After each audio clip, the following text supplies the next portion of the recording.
players that come back now are having sign on the court, so we thought we'd let Reid sign in front of you guys. Reid, you can sign wherever you want. Right here.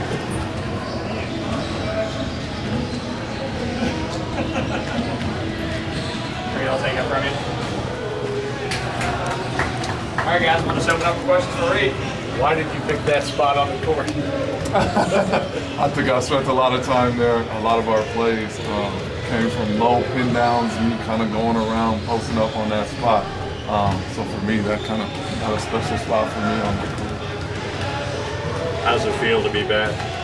I feel it's really good to be back. Just seeing some of the guys, it's great. I mean, you just feel the energy, the brotherhood as soon as we see each other. So for me, it's always nice to see the coaches, see guys that we went to battle with. So it's just been great for me. I mean, I just got in this morning, but I had a big smile on my face to see everything.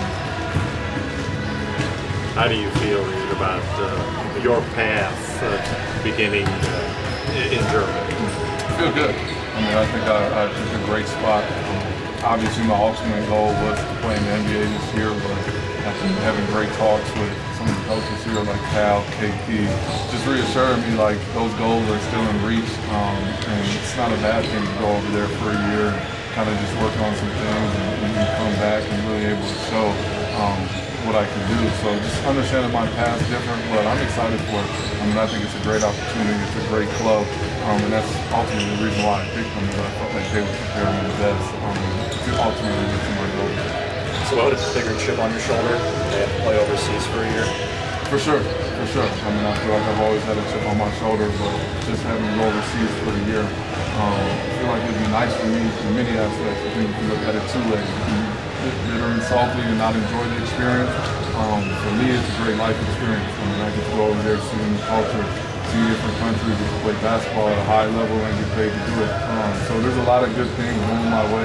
It'd be easy to sit here and look at it as a failure, but I don't look at it like that. I look at it as another step in my journey. So I'm excited for it. I think I'm going to be able to put my head down, really just work hard, and hopefully next year come the summer league, be able to show something and make NBA roster. Kentucky's synonymous with guys coming here, playing a year, going to the NBA.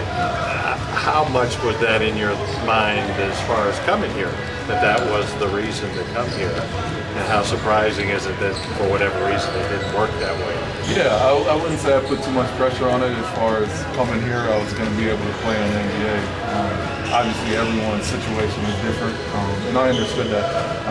Kentucky's not just going to mold you in and you're going to be an NBA player just because you put a Kentucky across your chest. Obviously, my situation is different than other guys, and I understand that. And I'm just fine with that.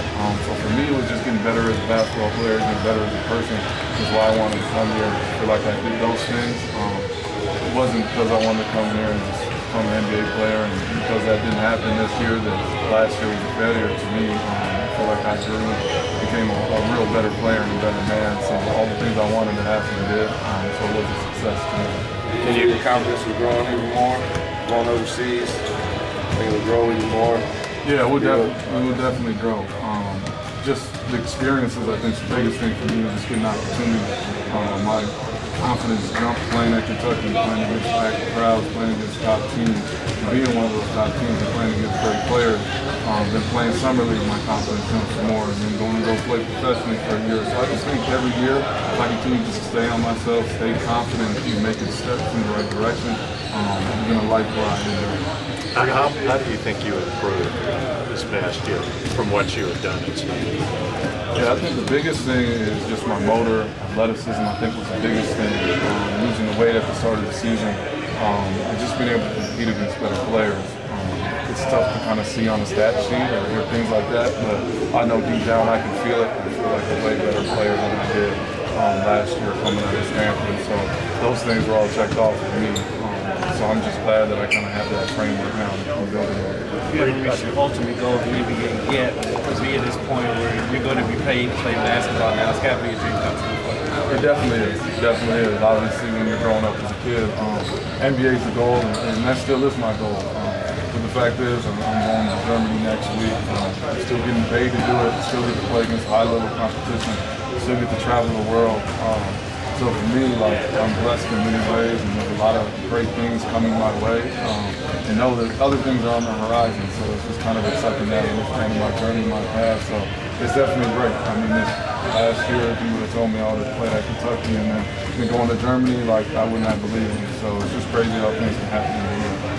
Reid, I saw you out there talking to Nate a little bit. What is your advice to him then as he kind of takes the same journey that you did last year at this time? Yeah, I don't think there's one thing that stands out, but we talk a lot. I mean, he texts me a lot as far as how I handle this situation or that situation, workouts, how to talk to different players and things like that, which I love. I love the fact that we've kind of built that relationship.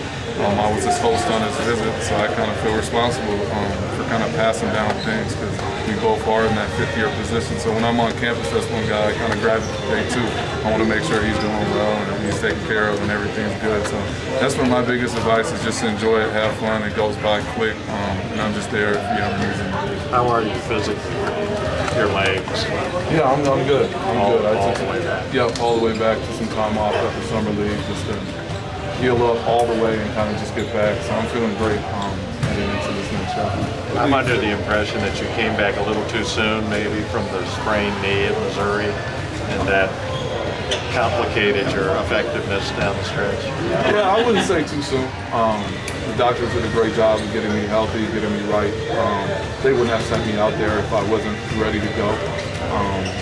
And in basketball and in sports, I mean, there's guys battling injuries all across the board. I think if you go talk to everyone in the NCAA tournament, there's something that's bugging somebody.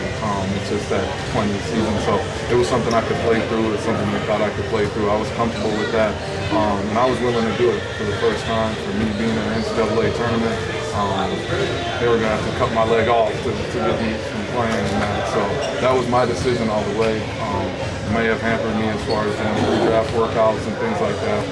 That was something I understood on the front end, and there's really no regrets in my mind. What do you feel you're going to bring to this new team? For me, it's just some fresh air, a younger body. They're going to play me at the 5. They really like athletic bigs, and that's something I really worked on, so I think that's going to fit for me. And they pride themselves on getting guys ready for the next level, and that's kind of what drew me to them. They let their bigs be more versatile, and they really try and get them touches and move around the floor a lot. So I'm just excited for it. I mean, I had a lot of good talks with the coach, and that's kind of what told me is that he wants this to be a one-year deal, and that we can help you get to the next level. It's not a deal where he thinks that they want to lock me in over there. We're on the same page. This is a one-year deal, and he really wants to help me reach my ultimate goal. So that really sold me, and I love the relationship that we have. You speak German? Not at all. I have a former teammate at Stanford that's actually from Germany. I've been talking to him a lot, kind of asking for tips. So I'm sure I'll have his number on speed dial all season asking for help. What sort of tips has he given you so far? He says it's not as bad as I think it will be, which I didn't think it would be bad, but he's like, there's a lot of Americans there. You'll be just fine. I mean, the whole front office, coaching staff, they speak English just fine. So there's been no issues there.